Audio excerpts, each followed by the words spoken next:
Khanauri border ते अज किसानां दे वल्लों शक्ति प्रदर्शन किया जा रहा है। महापंचायत के जरिए अपनी ताकत किसानां वल्लों विखाई जाएगी। जगजीत डल्लेवाल महापंचायत नूं संबोधन करनगे ते मोर्चे दे वल्लों दावा भी किया गया कि 2 लाख किसान इस मोर्चे दे विच शामिल होणगे, इस महापंचायत का हिस्सा बनणगे। महापंचायत दे विच समाजिक धार्मिक शख्सियतां अते कलाकार भी शामिल होणगे। 5 किलोमीटर के दायरे दे विच हर 100 मीटर की दूरी ते लाउड स्पीकर लगाए गए हैं। सियासी लीडरां नूं मंच ते जगह नहीं दी जाएगी। डल्लेवाल का मरण वर्त 40वें दिन भी लगातार जारी है। 40 दिनों तो लगातार किसान आगू जगजीत सिंह डल्लेवाल जो कि अपने किसानी मंगां नूं लैके मरण वर्त ते बैठे हुए हैं। इस दे विचाले अज महापंचायत के जरिए किसानां दे वल्लों खनौरी बॉर्डर ते शक्ति प्रदर्शन किया जा रहा है।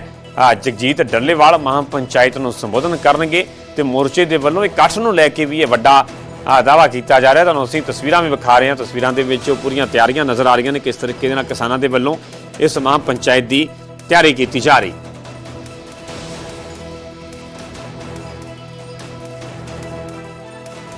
तो सीधा रुख करांगे खनौरी बॉर्डर का, जिथों कि मेरे सहयोगी पंकज कपाई जुड़ चुके हैं। पंकज, अपने आप दे विच महापंचायत जो सद्दी गई है, दावा भी बहुत वड्डा किसानां वालों किया जा रहा है कि 2 लाख किसान शामिल होणगे। फिलहाल किस तरीके दी तस्वीरां ने महापंचायत नूं लैके किवें दी तैयारी है?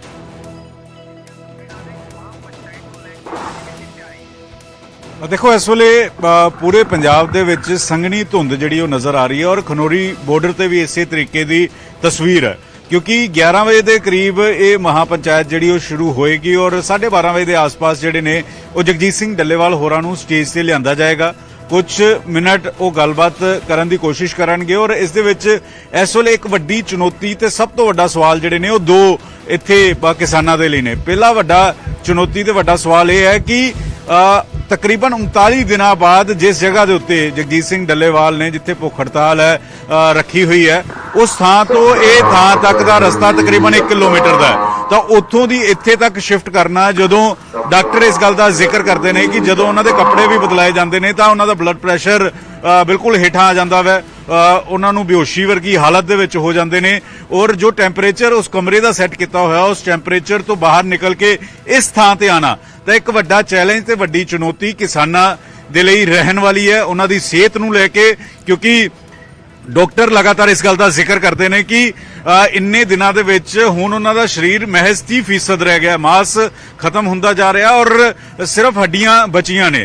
तां इन्हां हालातां दे विच इस कड़ाके दी ठंड दे विच जगजीत सिंह डल्लेवाल होरां नूं स्टेज ते लिआना ये एक जोखिम भरिया स्टैप कह सकते हैं कि किसानां दे वल्लों लिता जाएगा, या फिर किसान ये कह रहे हैं कि जगजीत सिंह डल्लेवाल होरां दी अपनी एक ख्वाहिश है, अपनी उन्हां दे वल्लों उन्हां दा कहा गया, इस करके जगजीत सिंह डल्लेवाल होरां नूं इस स्टेज से लिआंदा जा रहा है। दूसरा चैलेंज किसानां दे लई अज ये रहन वाला है कि बिल्कुल उस टाइम ते टोहाना दे विच SKM दे वल्लों जिहड़ी रैली रखी गई है, जिहड़ा प्रोग्राम रखा गया, महापंचायत रखी गई है, तो किसान किस पासे जाएगा? कि टोहाना वाले पासे शिफ्ट होएगा या इत्थे आएगा? जिहड़ा दावा 2 लाख किसानां दा किया गया कि वो 2 लाख दावे तक ही रहेगा या असल च किन्ने इत्थे किसान पहुंचणगे, ये अपने आप दे विच वड्डी चुनौती जरूर रहन वाली है। लेकिन स्टेज से जिहड़ा मैं तुहानूं तस्वीर दिखाऊंगा, स्टेज से की लिखा है? स्टेज से लिखा है संयुक्त किसान मोर्चा गैर राजनीतिक भारत किसान मजदूर मोर्चा, यानी कि किसान मजदूर मोर्चे का मतलब है कि जेडे सरवण सिंह पंदेर होरी ने, उस तो थले लिखा है किसान महापंचायत, फिर हिंदी च पंजाबी दोवां च लिखा, फिर लिखा है खनौरी मोर्चा और तरीक लिखी है कि 4/1/2025 यानी कि आज तरीक। उस तो थले लिखा है MSP साडा हक है, इसनूं असीं लैके रहांगे। एक पासे तस्वीर च तुहानूं नजर आउणगे जगजीत सिंह डल्लेवाल और दूजे पासे तस्वीर दे विच नजर आउणगे शुभकरण सिंह, जिन्हां दी खनौरी बॉर्डर दे उत्ते मौत हो जाती है पुलिस की गोली लगन की वजह करके। तां ये तस्वीरां तुहानूं नजर आउणगियां और जिस वेले जगजीत सिंह डल्लेवाल स्टेज से होणगे उस वेले उन्हां दे नाल स्टेज ते सिर्फ 2 डॉक्टर होणगे और 2 वलंटीयर जिहड़े उन्हां दे नाल हमेशा रहिंदे ने, 4 लोग प्लस जगजीत सिंह डल्लेवाल। उस वेले स्टेज से होर कोई नहीं होएगा, बाकी सारे ने स्टेज तो हेठा जिहड़े किसान लीडर ने वो मौजूद रहेंगे। दूसरा पॉइंट यह है कि इस स्टेज से कोई भी सियासी लीडर नूं नहीं चढ़ाया जाएगा, कोई भी सियासी लीडर जिहड़ा वो स्टेज से नहीं होएगा। इस गल की भी क्लैरिटी, इस गल का भी जिक्र कर दिता गया। इत्थे अभिमन्यु कुहाड़ होरी भी ने, उन्हां नाल भी गलबात करांगे, होर किसान लीडर ने उन्हां नाल भी गलबात करांगे। अभिमन्यु जी, ਅੱਜ की रूपरेखा रहन वाली है, लाइव चल रहा है, की रूपरेखा ਅੱਜ ਦੀ ਤੁਹਾਡੀ ਇਸ महापंचायत की रहन वाली है? देखो लगभग 11 बजे स्टेज शुरू हो जाएगी और अरदास करके स्टेज शुरू होगी और उसके कुछ ही देर बाद सरदार जगजीत सिंह डल्लेवाल जी भी स्टेज पे आएंगे। तो जिस तरीके से डॉक्टरों से हमारी कल भी मीटिंग हुई, उनकी जब ज़्यादा मूवमेंट होती है और वो खड़े होते हैं अपने पैरों पे तो उनका बीपी अक्सर बहुत डाउन आ जाता है। तो ऐसी परिस्थितियों में जो मेडिकल प्रिकॉशंस लेने जरूरी हैं वो प्रिकॉशंस भी लिए जाएंगे, सारे एहतियात बरते जाएंगे और डल्लेवाल साहब यहाँ पे रहेंगे और वो अपना फिर महत्वपूर्ण संदेश है सबसे आखिर में अपना महत्वपूर्ण संदेश जारी करेंगे। डल्लेवाल साहब कितनी क देर स्टेज पे रहेंगे? देखो अभी उनका अपना जो मन है, उनका मन ये है कि मैं अधिक से अधिक समय रहूं, कम से कम 2.5-3 घंटे रहूं। बाकी जो मेडिकल स्थिति होगी उस अनुसार डॉक्टरों से विचार विमर्श करके फैसला लिया जाएगा। लेकिन अभी तक का जो फैसला है लगभग 3 घंटे के आसपास वो मंच पे रहेंगे। लगता नहीं कि 39 दिन हो गए ਉਹਨਾਂ ਨੂੰ ਉਹ ਇੱਕ ਕਮਰੇ 'ਚ ਇੱਕ ਟੈਂਪਰੇਚਰ ਸੈੱਟ ਹੈ ਜਿੱਥੇ ਡਾਕਟਰ ਕਹਿੰਦੇ ਕਿ ਕੱਪੜੇ ਵੀ ਬਦਲੇ ਜਾਓ ਤਾਂ ਉਸ ਵੇਲੇ ਬੇਹੋਸ਼ੀ ਦੀ ਹਾਲਤ 'ਚ ਆ ਜਾਂਦੇ ਆ, ਸਰੀਰ ਦਾ ਮਹਿਜ਼ 30% ਹਿੱਸਾ ਬਚਿਆ ਹੈ। ਇੰਨੀ ਕੜਾਕੇ ਦੀ ਠੰਡ ਦੇ ਵਿੱਚ ਉਹਨਾਂ ਨੂੰ ਇੱਥੇ ਲੈ ਕੇ ਆਣਾ ਔਰ 1 ਕਿਲੋਮੀਟਰ ਦਾ ਕਰੀਬ ਡਿਸਟੈਂਸ ਆ ਉੱਥੋਂ ਦੀ ਇੱਥੇ ਤੱਕ ਆਣਾ, ਜ਼ਿਆਦਾ जोखिम ਭਰਿਆ ਸਟੈਪ ਰਹਿਣ ਵਾਲਾ ਹੈ। ਜੇ ਉਹਨਾਂ ਨੂੰ ਉੱਥੋਂ ਵੀਡੀਓ ਦੇ ਜ਼ਰੀਏ ਜਾਂ ਕੋਈ ਜੋੜ ਦਿੱਤਾ ਜਾਂਦਾ ਹੈ ਇਸ ਦੇ ਵਿੱਚ ਜਾਨ ਜ਼ਿਆਦਾ ਜਾਣ ਦੇ चांसेस बढ़ जाते हैं। देखो आपके जो कंसर्न है वो बिल्कुल ठीक है आपका कंसर्न और मेडिकल डॉक्टरों से भी यही विचार चर्चा हुई थी। लेकिन डल्लेवाल साहब की खुद की मन की भावना है कि मुझे किसानों के बीच में जाना है और वो बार बार महसूस करते थे जब भी अक्सर हम लोग उनसे मिलने आते हैं और डॉक्टरों के कहे अनुसार हम उनको रोकना पड़ता है मजबूरी वश हमें, तो वो बात को बड़ी महसूस करते थे और वो कई बार नाराजगी भी जताते थे इस बात को लेके। वो कहते थे कि यार जिन किसानों के लिए मैं संघर्ष कर रहा हूँ आप उनको नहीं आने दे रहे हो मेरे से मिलने के लिए, तो ये ठीक नहीं है। लेकिन उसमें डॉक्टरों का एक बहुत बड़ा एंगल होता था, डॉक्टरों के कारण मजबूरी वश था और वो डॉक्टर ठीक भी थे। तो इसीलिए ही ये महापंचायत इतनी बड़ी रखी गई है कि डल्लेवाल साहब खुद लोगों के दर्शन करेंगे। की प्रिकॉशंस की रहेंगे कि एंबुलेंस से लेके आ जाएगा और उस वाले स्टेज पे 2 डॉक्टर रहेंगे और कोई नहीं होएगा और किस तरीके दी तुहाडियां तैयारियां? एक स्पेशल एम्बुलेंस बुलाई गई है जिसमें सारी मतलब वेल इक्विप्ड एम्बुलेंस होगी। वो हर स्थिति से निपटने के लिए डॉक्टर बिना मेडिकल ट्रीटमेंट के प्रयास करेंगे कि कोई भी अनहोनी ना हो। ये मैं बिल्कुल क्लियर कर दूं, डल्लेवाल साहब का स्टैंड क्लियर है, कोई मेडिकल ट्रीटमेंट नहीं लेंगे। उसके अलावा कुछ जो फिजियोथेरेपी के एक्सपर्ट डॉक्टर हैं जो पैरों की मूवमेंट से बीपी को कंट्रोल कर लेते हैं, वो भी एक पूरी टीम आ रही है। और यहाँ पे जब जगजीत सिंह डल्लेवाल जी स्टेज पे रहेंगे तो उस समय उनके अलावा और कोई नहीं रहेगा, सिर्फ सरदार जगजीत सिंह डल्लेवाल जी, 2 वॉलंटियर उनके साथ होंगे और 2 डॉक्टर होंगे। उसके अलावा 5वें किसी भी आदमी को ऊपर जाने के लिए लगता नहीं ज्यादा कड़ाके टेम्परेचर देखा जाए, ज्यादा रिस्की है, ज्यादा जोखिम भरिया है, खत्म रहने वाला है। उसके लिए हम प्रयास कर रहे हैं। उसके लिए हम अगर उन्होंने दी जान नूं कुछ हो जाता है तो फिर जिम्मेवारी किस दी बनती है कि इन हालातों दे विच जेकर उन्होंने कुछ हो जाता है? देखो वो जिम्मेदारी केंद्र सरकार की बनेगी। सरकार की इसलिए बनेगी क्योंकि 40वें दिन अनशन तक वो पहुंचे क्यों है, उसका कारण क्या है। हमारे देश के प्रधानमंत्री जी के पास कलाकारों से मिलने का समय है और एक्टर एक्ट्रेस से मिलने का समय है, खिलाड़ियों से मिलने का समय है, लेकिन अपने देश के किसानों से मिलने का समय नहीं है। तो इसके लिए जो अगर कुछ भी होता है तो जो जिम्मेदारी आएगी वो केंद्र सरकार की होगी। एक किसान कंफ्यूज इस गल नूं लेके भी है कि टोहाना च भी सेम पैरेलल उसी तरीके नाल प्रोग्राम रख दिता, कहंदे किसानां दी आपसी लड़ाई च किसान पिस रहे। देखो किसान बिल्कुल समझ चुके हैं कि उनके हकों के लिए जरूरी है एमएसपी गारंटी कानून। तो वो एमएसपी गारंटी कानून की लड़ाई पे ही पूरा फोकस कर रहे हैं।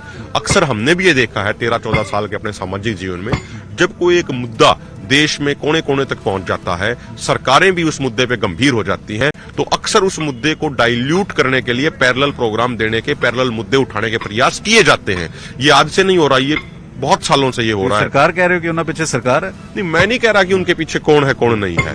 मैंने तो ये कहा कि जब सरकारें भी किसी मुद्दे पे गंभीर हो जाती हैं और लोगों में जन जन तक कोई मुद्दा पहुंच जाता है तो अक्सर इस तरीके के प्रयास किए जाते हैं। अब वो प्रयास खुद कर रहे हैं या कोई और करा रहा है या क्या हो रहा है, उस पर मैं कोई टोका टिप्पणी नहीं करना चाहता, वो मेरा तरीका भी नहीं है किसी पर टिप्पणी करने का। लेकिन मैं ये कह रहा हूं अक्सर ये होता है।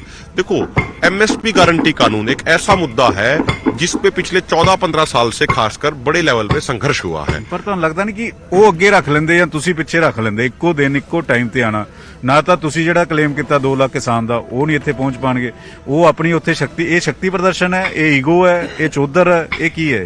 देखो मैं एक बात कह रहा हूं, हम तो 11 महीने से यहाँ सड़कों पे बैठे हैं और 11 महीने के दौरान उन साथियों ने क्या क्या बयानबाजी करी वो सबके सामने, वो किसी से छुपी नहीं है, मैं उसको रिपीट नहीं करना चाह रहा। कई बार उन्होंने कहा कि हम आंदोलन के साथ नहीं हैं, हम आंदोलन के साथ नहीं है, कहा ना उन्होंने। 13 फरवरी को आंदोलन शुरू होने से पहले लगातार पंजाब हरियाणा के उन लीडरों ने वीडियोस डाली कि हम आंदोलन के साथ नहीं हैं। चलो यार, आप आंदोलन के साथ नहीं हो तो ये वीडियो बोल बोल के आप क्या करना चाह रहे हो? आप क्या आप सरकार को मैसेज देना चाह रहे हो? क्या आप किसानों को कंफ्यूज करना चाह रहे हो? भाई, आप किसी आंदोलन में समय नहीं दे सकते तो कम से कम चुप रहिए आप। लेकिन जो प्रयास शुरुआत से किए गए उनके द्वारा वो किसी से छुपे नहीं है। लेकिन मैं फिर भी ये बात कहूंगा कि देखिए, हमें तो हो सकता है रोज रोज भी कार्यक्रम देना पड़े, क्योंकि डल्लेवाल साहब जिस स्थिति में पहुंच गए हैं तो रोज रोज भी कार्यक्रम देने पड़ सकते हैं, और कार्यक्रम हो भी रहे हैं लगातार। तो हमारा कोई ये नहीं है, कोई शक्ति प्रदर्शन नहीं है, हम तो करो या मरो की लड़ाई लड़ रहे हैं। जिस स्थिति में आज सरदार जगदीश सिंह डल्लेवाल जी हैं, वहां कोई शक्ति प्रदर्शन करने की कोई गुंजाइश नहीं रह जाती, किसी दूसरे का विरोध करने की कोई गुंजाइश नहीं रह जाती। मैं तो उनसे भी सत्कार के साथ एक बात कहना चाह रहा हूं कि परमात्मा सबको सद्बुद्धि दे, और एमएसपी गारंटी कानून की लड़ाई को हम अपने अपने तरीके से मजबूत करने का काम। ਗੱਲਬਾਤ ਉਹਨਾਂ ਨਾਲ ਹੋਈ ਸੀ, ਤਾਲਮੇਲ ਕੋਈ ਹੋਇਆ ਸੀ? ਇੱਕ ਕਿਹਾ ਜਾ ਰਿਹਾ ਸੀ ਤਾਲਮੇਲ ਇਕੱਠੇ ਹੋ ਰਹੇ ਆ ਜਾਂ ਕੁਝ ਹੋ ਰਿਹਾ, ਜਾਂ ਕੋਈ ਗੱਲ ਨਹੀਂ ਹੋਈ, ਜਾਂ ਉਹਨਾਂ ਨੇ ਪਹਿਲਾਂ ਰੱਖਤਾ ਜਾਂ ਤੁਸੀਂ ਪਹਿਲਾਂ ਰੱਖਤਾ, ਜਾਂ ਕੀ ਹੋਇਆ ਕੀ? देखो, सारी चीजें पब्लिक डोमेन में है, और जहां तक बात है हमारे कार्यक्रम के रखने की, मैं आपको बताऊं, हमने ये 23-24 तारीख से हमारी चर्चाएं होनी शुरू हो गई थी, और 26 तारीख पहले हमारा कार्यक्रम, मैं ये भी बता दूं आपको, पहले हमारा कार्यक्रम था, सोच रहे थे हम 2 तारीख को कर लें, लेकिन फिर लगातार 2-3 दिन जो बारिश हुई, और कार्यक्रम का स्थल भी पहले हमने दूसरा देखा था, मोर्चे के बीच में जहां पराली का स्टैक लगा हुआ है, लेकिन जब वहां पे जाके देखा जिस तरीके का कीचड़ और पानी भरा हुआ था, तो एसकेएम नॉन पॉलिटिकल और केएमएम के लीडरों की मीटिंग हुई।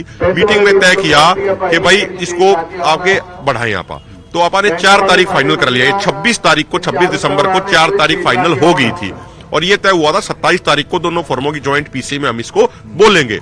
लेकिन उस दिन माननीय सुप्रीम कोर्ट में जो एक कंटेम्प्ट का केस गया, तो 3:30 पौने 4 बजे, मैं ऑन रिकॉर्ड बातें बोल रहा हूं, सारी की सारी हैं, 3:30 पौने 4 बजे जगजीत सिंह डल्लेवाल जी ने बुलाया, और उन्होंने कहा कि भाई जो मेरे तक सूचनाएं आ रही हैं, जो आज माननीय सुप्रीम कोर्ट के अंदर प्रोसीडिंग हुई है, उस पे मजबूती से पक्ष रखना बहुत जरूरी है। और मीडिया के साथियों के भी हमारे को सवाल आए कि भाई आप ज्यादा उस पे केंद्रित करिए, क्योंकि उस पे हमें सवाल पूछने हैं। तो इसलिए 27 तारीख को वो नहीं बोला।